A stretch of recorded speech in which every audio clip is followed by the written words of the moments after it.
मथा छा लिखी छा लिखां छा लिखी छा लिखां सिंध मुंहिंजी अम्मा दुनिया जा सिंधियो हिक मुठ थी सिंध बचायो सिंध मुंहिंजी अम्मा सूंह तुंहिंजी मथा छा लिखां सिंध जो क़ौमी आवाज़ radio voice of Sindh London.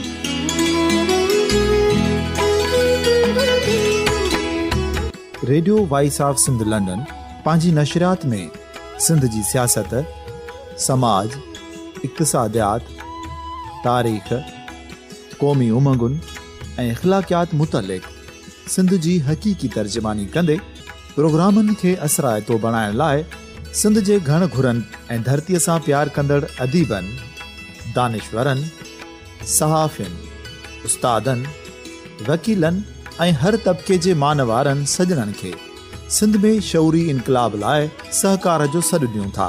अचो त गॾिजी सूफ़ियुनि ऐं संतनि वारी सिंध जो ओज हिक मुठ थी वरी वापसि आणण वारे सफ़र जा साथारी बणिजऊं।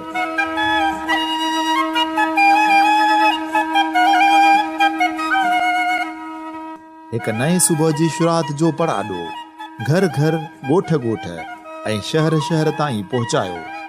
शाल सिंध आबाद ऐं ख़ुशहाल थिए, सिंधी माण्हू सुखियो ऐं सताबो थिए।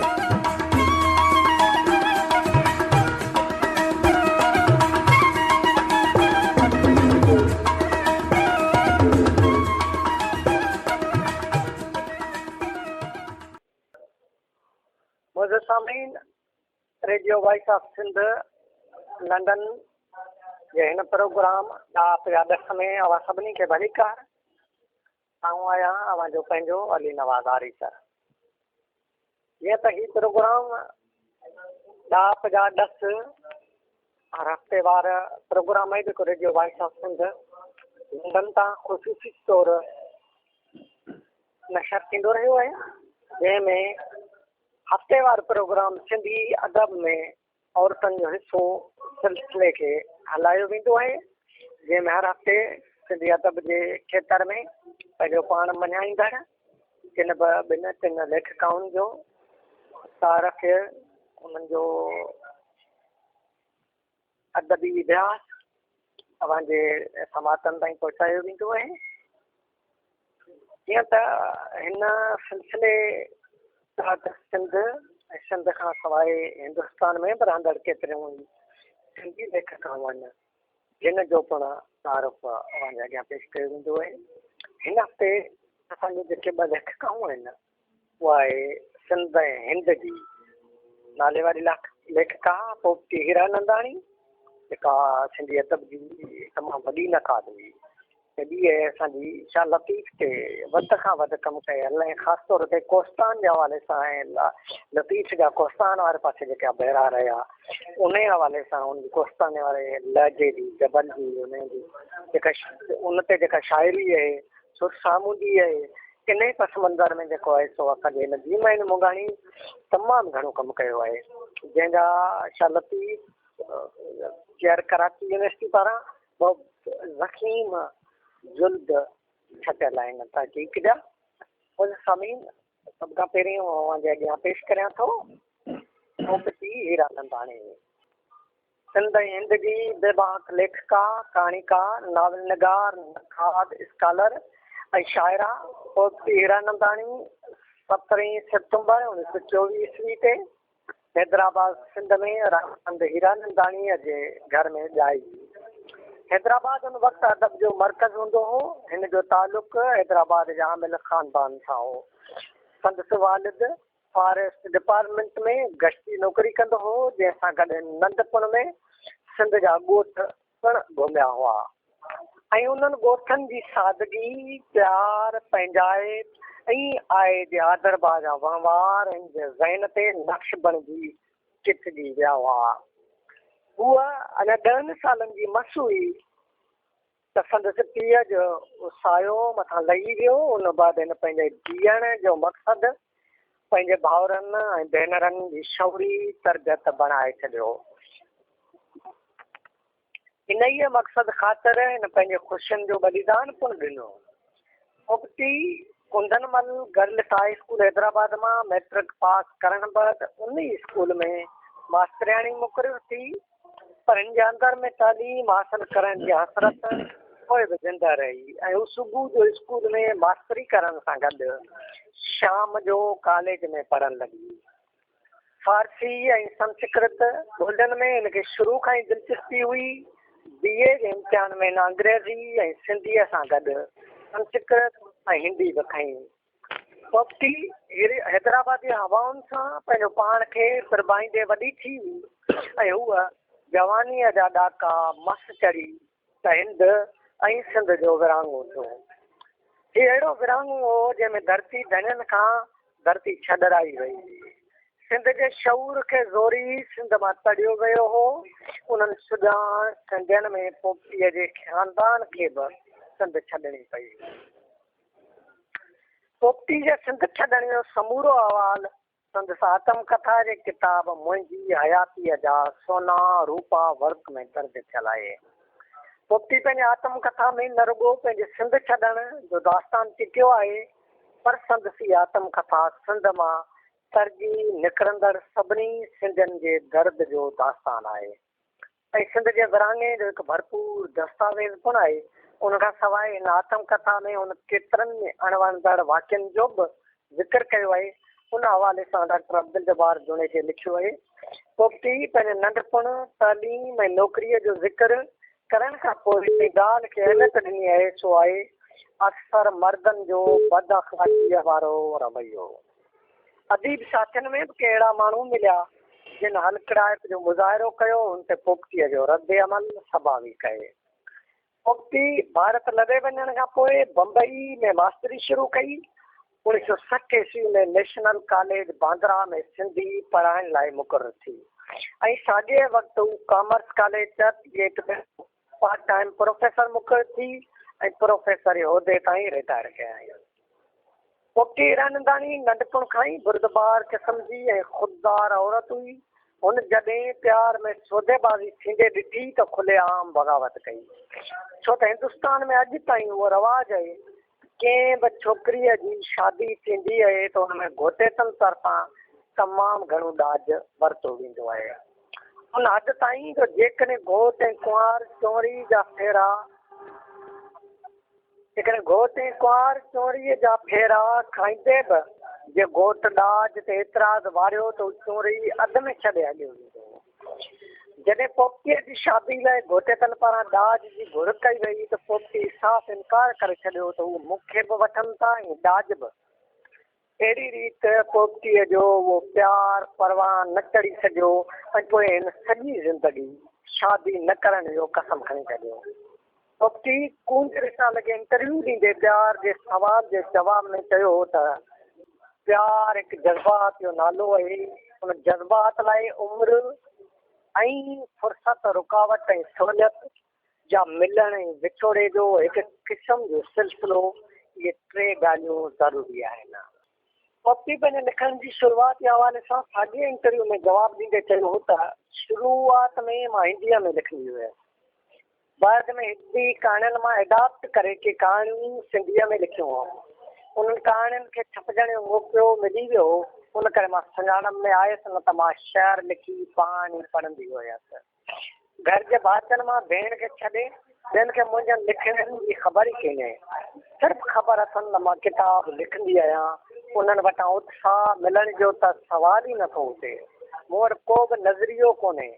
चो तरफ़ फैलियल ज़िंदगीअ में कुझु सुहिणो या निहायती कुझु अहिड़ो महसूसु थींदो आहे त कलम खणंदी आहियां।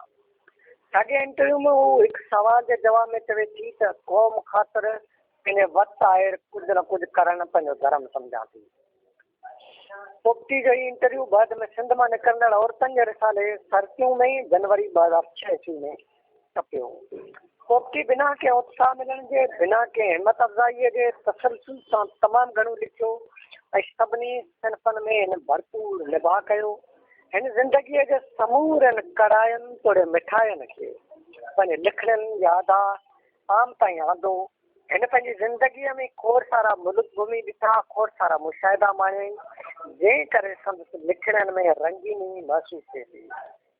हू अञा बेबाक लेखिका, उहा बेबाक लेखिका आहे जे अदब जे लॻभॻि सभिनी सिंफ़नि में लिखियो आहे, जिन में कहाणियूं, नाविल, मज़मून, ख़ाका, सफ़रनामा, शाइरी, आत्मकथा, अदबी तारीख़, लिसानियात ऐं तनक़ीद अची वञनि था। पर संदसि सुञाणप कहाणियूं ऐं नाविल बणिया जिन में हुन अहिड़नि त वणंदड़ किरदारनि ऐं मौज़ुअनि जी चूंड कई आहे जो पढ़ंदड़ उन किरदार जे तह ताईं पहुचियो वञे। हूअं बि संदसि लिखणी दिलचस्प, रोमानवी ऐं सादगीअ सां भरपूर हुअण करे दिलकश आहे ऐं हिन नसर में ॿोलीअ जो असलू निहायती सादो रखियो आहे। इहो इन शौरी तौरु रखियो आहे या लाशौरी तौरु इन जी लिखणीअ जो अहिड़ो सिलसिलो जुड़ियो आहे। बहरहाल जीअं बि आहे ॾाढो लुत्फ़ अंदोज़ आहे। अहिड़ी रीति इन गाने घणा किताब सिंधी ॿोलीअ जे झोल में विधा आहिनि। संदसि आख़िरी किताब सच था मर्द चवनि आहे, जंहिंमें हिन ज़िंदगीअ जा के अहिड़ा वाक़िआ निहायती ज़िंदा दिलीअ सां बयानु कया आहिनि जेके अॼु तारीख़ जो हिसो बणिजी विया आहिनि।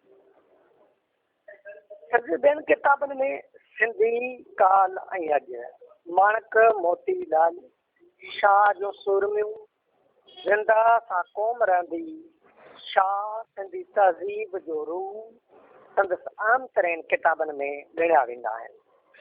हिननि किताबनि में हिन सिंधी क़ौम, शाह लतीफ़ ते निहायती गहराईअ सां रोशनी विधी आहे। ऐं माणक मोतीलाल किताब में पोपटी केतिरनि ई नामवर शख़्सियतनि, आलमनि, अदीबनि, बुज़ुर्गनि, दरवेशनि, तइलीमी माहिरनि, समाज सुधारकनि जा ख़ाका लिखिया आहिनि। हिन ख़ाका लिखण महिल पंहिंजे ज़हन खां हिकु आर्टिस्ट वारो कमु वरितो आहे। ही ख़ाका ईअं महसूस था थियनि ॼण के आर्टिस्ट उन्हनि शख़्सियतनि जा चित्र चिटिया हुजनि। संदसि हिननि किताबनि खे पढ़ण सां पतो पए थो त हिन वाकई कलाकार हुई ऐं कला जा समूरा गुण ॼाणंदी हुई। पोपटी हीरानंदाणीअ जे विछोड़े ते सिंध जे नामवर लेखारी रखियल मोराई लिखियो हो त औरतनि लेखिकाउनि जी पहिरीं टिमूर्ति पोपटी हीरानंदाणी, सुंदरी उत्तमचंदाणी ऐं श्वेता छाणी लिखी ऐं लेखी वेंदी आहे। बाक़ी लेखिकाऊं पोइथियूं अचनि, केतिरियूं मोहबतूं माणियाई, केतिरियूं ई मुखालफ़तूं भोॻियाई, तनक़ीदनि जा तीर सठाई हिंद ऐं सिंध में हिकु लेखिका तौरु घणी मञता माणियाई।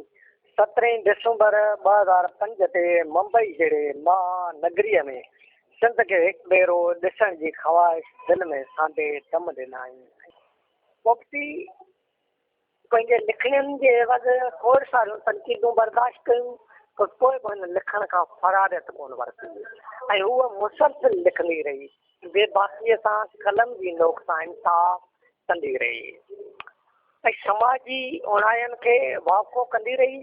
संदसि छपियल किताबनि में कहाणियुनि जा कुल 14 मजमूआ आहिनि, जंहिंमें रंगीन ज़माने जूं कहाणियूं 1953 ईस्वी, पुकार 1953 ईस्वी, कली गुलाब जी, सागर शराब जो 1967 ईस्वी, मूं तोखे प्यार कयो 1975 ईस्वी ऐं ॿियो छापो 1984 ईस्वी ऐं टियों छापो 1991 ईस्वी, शहनाज 1973 ईस्वी, खिज़ां जो दौर पूरो थियो 1976 ईस्वी, ज़िंदगी न कविता न कहाणी 1985 ईस्वी, हुत तवी तासी 1988 ईस्वी, ज़िंदगीअ जी फोटड़ी 1993 ईस्वी, सुरई मुश्क नंढियूं कहाणियूं 1996 ईस्वी, पोपटी ने शरीफ़ कहानियां मराठीअ में तर्जुमो थियल कहाणियूं 1983 ईस्वी, कफन ढके ज़िंदगी में हिंदीअ में तर्जुमो थियल कहाणियूं 1985 ईस्वी,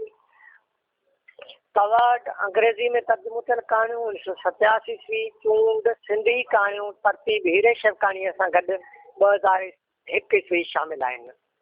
उनखां सवाइ हिन 4 नाविल पिण लिखिया, जिन में मंजू 1950, हसरतनि जी तुरबत 1961, जीअ में जोरी तन में तात 1966, सैलाब ज़िंदगीअ जो पहिरियों छापो 1981, ॿियो छापो 82 ऐं टियों छापो 1996 ईस्वी छपिजी चुका आहिनि। उनखां सवाइ मज़मूननि जा मजमूआ, तहक़ीक़ी किताब ऐं आत्मकथाउनि ते मुश्तमिल संदसि 29 किताब छपियल आहिनि, जिन में हिकु पुष्प 15 पखड़ियूं 1962 ईस्वी, भारत जी स्त्री 1963 ईस्वी मां छा आहियां वेदानियती सम्झाणी चुरण चिड़कन चित में मज़मून 1971 ईस्वी ज़िंदा सां क़ौम रहंदी सिंधी मज़मून 1976 ईस्वी ॿोली मुंहिंजी माउ 1977 ईस्वी रूह संधी रुञ भाषा शास्त्र 1962 ईस्वी सिंधी सात जी झलक 1974 ईस्वी अज़ीज़ शख्स आलम 1978 ईस्वी सिंधी मुस्लमान कवियनि जी हिंदीअ में कविता 1981 ईस्वी सिंधी ॿोली 1970 ईस्वी शाह सिंधी तहज़ीब जो रूह 1983 ईस्वी तनक़ीदी मज़मून 1983 ईस्वी सिंधी काल ऐं अॼु 1985 ईस्वी 10 ॾींहंनि में सिंधी सिखो 1970 1982 1984 1985 1991 पंज छापा सिंधी रीतूं रस्मूं ऐं रवाज 1998 ईस्वी सिंधी शादी नृत्य नाटक 1988 ईस्वी सिंधी नृत्य नाटकाऊं ऐं भगत 2001 ईस्वी सिंधूअ खां गंगा जमुना ख़त शहर मज़मून इंटरव्यू 1991 ईस्वी राणी पद्मिनी नाटक 1984 ईस्वी सिंधी हस्तियूं 1980 ईस्वी माणक मोतीलाल शख्सियतूं 1993 ईस्वी मुंहिंजी हयातीअ जा सोना रूपा वर्क आत्मकथा 1981 ईस्वी 82 ईस्वी 92 ईस्वी 93 ईस्वी 4 छापा ही सिंध में छपजी चुको आहे अंजूं सिंधी द स्काटर प्रेसर ॾाई मथियां मज़मून 2001 ईस्वी हिस्ट्री ऑफ सिंधी लिटरेचर अंग्रेजीअ में 1984 ईस्वी शाह लतीफ़ जा सुरमा ऐं सुरमियूं सच था मर्द चवनि 1997 ईस्वी शामिल आहिनि अहिड़ीअ तरह संदसि शाइरी जा 4 किताब छपियल आहिनि जंहिंमें 3 सिंधी ऐं हिकिड़ो अंग्रेजी रूह संधी रुञ 1976 ईस्वी मां सिंधण 1982 ईस्वी धुन हेठियां दबली टेई सिंधीअ जा आई बिलोंग टू लैंड अंग्रेजीअ में छपिजी चुका आहिनि उनखां अलावा तर्जुमनि में श्रीमंद भगवत अंग्रेजीअ मां तर्जुमो 1961 ईस्वी 5 छापा छपिया आहिनि कबीर अंग्रेजीअ मां तर्जुमो 1966 ईस्वी विवेकानंद जी जीवनी हिंदीअ मां तर्जुमो 1963 ईस्वी अची वञनि था जिन में केतिरा ई सिंध में पिणु छपिजी वञी था माने चुका आहिनि ख़ासि करे संत आत्म कहाणी मुंहिंजी हयातीअ जा सोना रूपा वर्क सिंध में तमामु घणी मक़बूलियत माणी आहे पोपटी सॼी ज़िंदगी लिखण खे इबादत सम्झे लिखंदी रही ऐं गॾोगॾु हिन अधु दुनिया में घुमे ॾिठी जंहिंमें सिंध हिंद खां अलावा Singapore Hong Kong Bangkok Japan Malaysia Indonesia England France ऐं कैनरी कुंवारी ॿेट वग़ैरह अची वञनि था हिन सिंधी ॿोलीअ जी प्रचार पूरे हिंदुस्तान में कई सिंधी ॿोलीअ खे क़ौमी ॿोली जो दर्जो ॾियारण वारी तारीख़ में शामिल रही संगीत सां संदसि घाटो संबंध रहियो ऐं हू हिकु बहितरीनु नक़ाद पिणु हुई उल्हासनगर ऐं मुंबईअ जे अदबी क्लासनि में थोरे कॉन्फ्रेंसनि ऐं सेमिनारनि में शिरकत दौरान बेबाकीअ सां तनक़ीद कंदी हुई अखिल भारत सिंधी ॿोली साहित्य सभा सां आख़िर ताईं लाॻापियल रही हिन खे अदबी मञता तौरु केतिरा ई एज़ाज़ पिणु मिलिया पोपटीअ जी ज़िंदगीअ ते कूंज ख़ासि नंबर 1975 ईस्वी कढियो ऐं जगदेश लछाणी ऐं मनोहर बेदीअ संदसि शख़्सियत ते रेडियो टीवी स्क्रिप्ट पोपटी पो फटी 1990 ईस्वी शाया कयो उनखां सवाइ खेसि केतिरनि ई अवार्डनि सां नवाज़ियो वियो जिन में साहित्य अकादमी अवार्ड 1982 ईस्वी आत्मकथा ते अदबी ख़िदमतनि ते गुरु पुरस्कार 1990 ईस्वी महाराष्ट्र हुकूमत पारां अखिल भारत सिंधी ॿोली सात सभा पारां हिकु पुष्प 5 पखड़ियूं किताब जो अवार्ड 1998 ईस्वी इंटरनेशनल लतीफ़ अवार्ड 1990 ईस्वी सदाईं गॾु सिंधी एसोसिएशन पारां सिंधी नूरतन 1993 ईस्वी सिंधी कल्चरल एसोसिएशन मुंबई पारां शामिल आहिनि पोपटी हीरानंदाणी ज़िंदगीअ जो घणो अरसो बीमारियुनि सां घेड़ींदी रही ऐं आख़िर सिंध जी बेबाक लेखिका शाइरा नक़ाद 16 डिसंबर 2005 ईस्वी ते ज़िंदगीअ जी जंग हाराई न से वण वननि में न से कतारियूं पसो बाज़ारियूं हीअणो लोन ते आहे मुंहिंजो सामाइन जी असांजी सिंध हिंद गाई पोपटी हीरानंदाणी जंहिं 100 खां मथे किताब लिखे सिंधी अदब जो ढोल खे मालामाल कयो ऐं असांजी अॼोके हिन प्रोग्राम जी ॿी जेका आहे लेखिका आहे जीमण मुंगाणी जेका लतीफ़ शुनासी तौरु आहे तमामु घणी मशहूरु आहे। लतीफ़ समुंड आहे ऐं समुंड कॾहिं बि खुटणो न आहे। सिंधी ॿोलीअ जे हिन सुवारी शाइर शाह लतीफ़ ते हिन वक़्तु ताईं केतिरो ई लिखियो वियो आहे ऐं अञा ताईं लिखिजे पियो। सिंधीअ खां अलावा उर्दू, अंग्रेज़ी, पंजाबी ऐं ॿियनि ॿोलियुनि में बि न रुॻो शाह लतीफ़ जी शाइरीअ जा तर्जुमा थी चुका आहिनि, पर शाह साईंअ ते तहक़ीक़ी कम बि थी चुको आहे ऐं अञा ताईं थी रहियो आहे। शाह लतीफ़ इंसानियत जो अलमबरदार शाइर आहे ऐं अहिड़े आलम इंसानियत ते पयाम्बर शाइर ते कमु करणु, कलम खणणु हर उन लेखक मौक़िक़ जी ख़ुशनसीबी आहे। ख़ासि तौर ते सिंधी क़ौम जे मथां उहो फ़र्ज़ु आइद थो थिए त लतीफ़ जी शाइरीअ जे समूरनि पहलुअनि खे निरवार कजे ऐं उनजे हर पस मंज़र खे वाउको करण सां गॾु उनजी शाइरीअ जे सभिनी क़ामियुनि तौरु ख़ूबियुनि खां आम माण्हूअ खे वाक़ुफ़ु कजे। असांजी सिंधी अदब में जिते मर्द माञनि शाह लतीफ़ जे कलाम ते तहक़ीक़ी कमु कयो आहे, उते असांजे औरतुनि बि शाह साईंअ जे कलाम खे फ़िक्र जी रोशनीअ में परखण लाइ जुस्तजू करण खां वसां कीअं घटायो आहे। सिंधी ॿोलीअ जे नामवर शाइरा ऐं नावलनिगार जीमन मुंगाणी बि शाह साईं ते तहक़ीक़ी कमु करे पंहिंजे हिसे जो फ़र्ज़ु निभायो आहे। जीमन मुंगाणीअ जो पूरो नालो जन्नत ख़ातून दी अली मोहम्मद बिकक आहे, पर हिन जी अदबी सुञाणप जीमन मुंगाणी आहे। हिन कराचीअ जे हिकु नंढड़े ॻोठ बिकक में जनमु वरितो। संदसि वालिद सेठ अली मोहम्मद हिकु आला तालीम याफ़्ता शख़्स हो जंहिं पंहिंजे औलाद खे न रुॻो आला तालीम ॾियारी, पर हिन पंहिंजे औलाद जी तरबियत में अहिड़े नमूने कई जो हुननि खे इंसानियत वारा समूरा गुण सेखारिया आहिनि। जंहिं करे अॼु संदसि पुट तोड़े धीअरूं आला तालीम याफ़्ता आहिनि ऐं मुख़्तलिफ़ उहिदनि ते फ़ाइदा आहिनि।